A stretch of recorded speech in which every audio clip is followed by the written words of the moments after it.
impeach the president and he will still remain in office? Is that what you're saying? The House of Reps can do that? That is what we're saying. The Monica Lewinsky's case with regards to Clinton, when he was accused of sexual harassment or whatever, the House of Representatives successfully impeached him.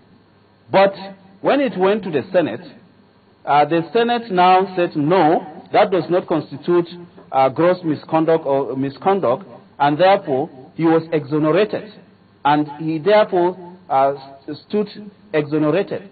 That is the procedure we want to adopt here.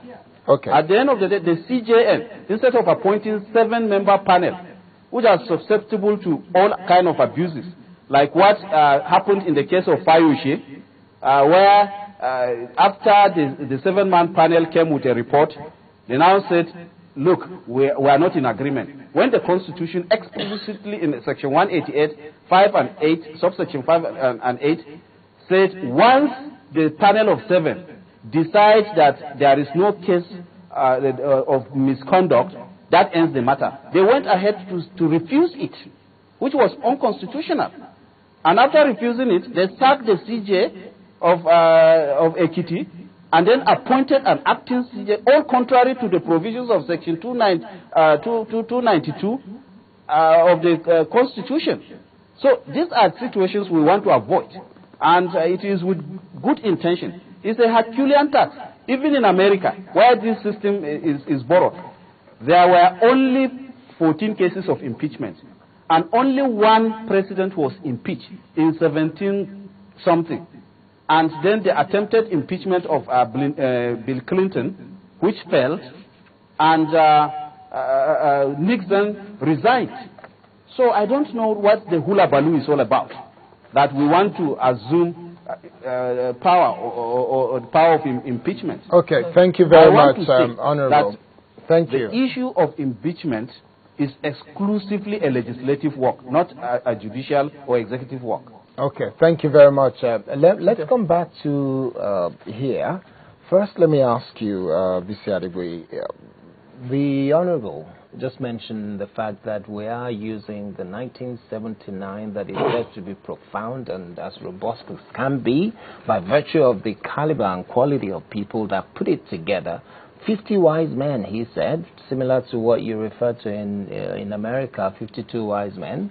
He said there are 50 wise men that did this in 1979. That is what evolved into 1999 Constitution. You're a legal practitioner. What's your thoughts? You will know. Well, let me start by saying that it is part of jurisprudence and social governance that nobody, no matter how brilliant, has a right to govern the people without their consent.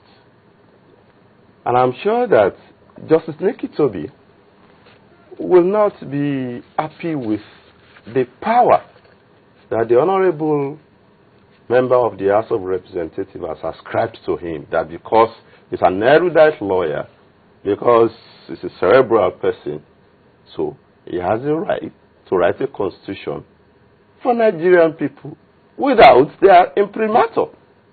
Are you saying there isn't 50 wise men? That is why, no.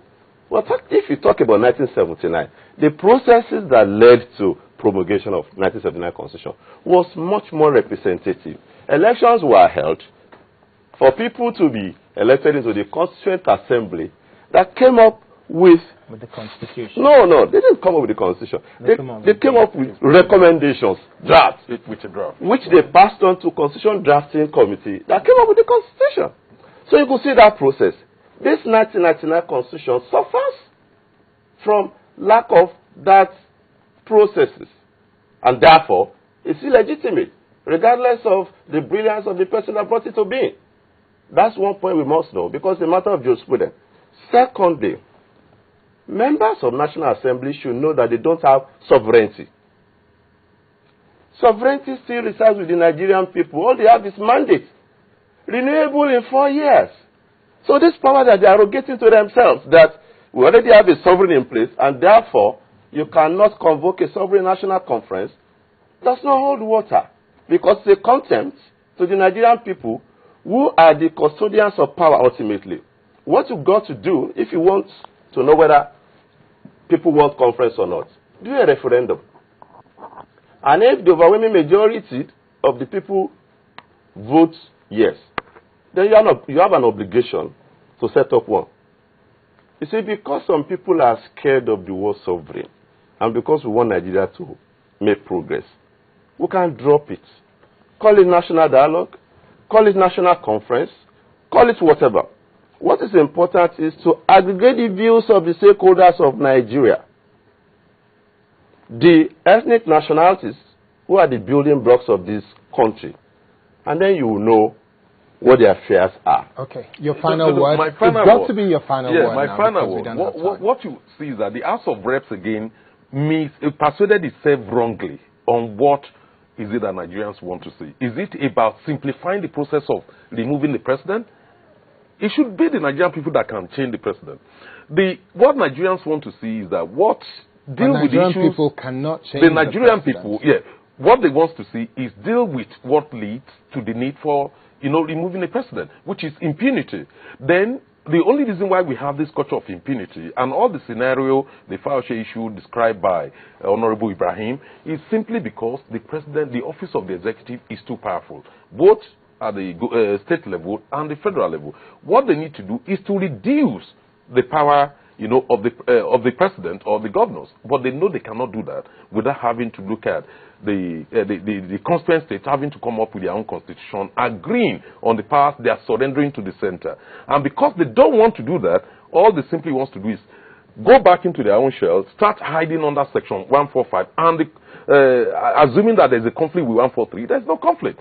Impeachment, which the Honorable calls indictment, is a process that would lead to you stepping down if eventually, to leading to removal. Section 143 deals with removal. It was in Section 145 that you have the word impeachment being used. So the Honorable member is trying to, the House of Reps, in fact, is trying to play a game with the Nigerian people. It's about arrogating power to themselves in their political game, with presidency. It is not about dealing with the cause of the problem, which is the executive offices in Nigeria are too powerful. The office of the president, too powerful. The office of the governors are too powerful. Okay. So those are the issues that needs to be looked into. Thank you very much. So let's go to Honorable Ibrahim El-Sudi. Your final word, what would you say in response to what is being said here? That's got to be your final word in one or two sentences, Honorable.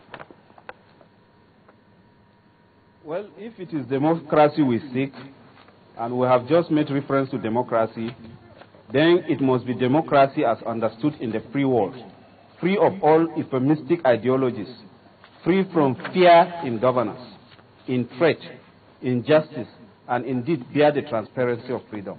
That's all I want to say. And I am quoting Honorable Justice Kayode Esho of blessed memory.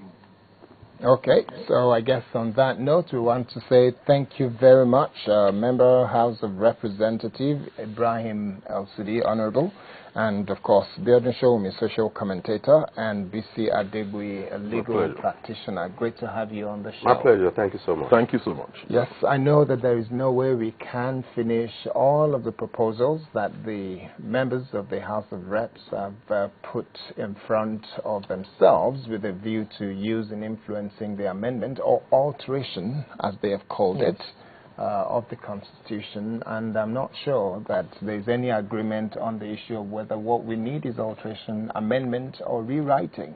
A number of people have disparate views on that. But the conversation continues. That will be it. Jury's still out. So, jury's still out, using the words of Alero. So thank you, and we will be back in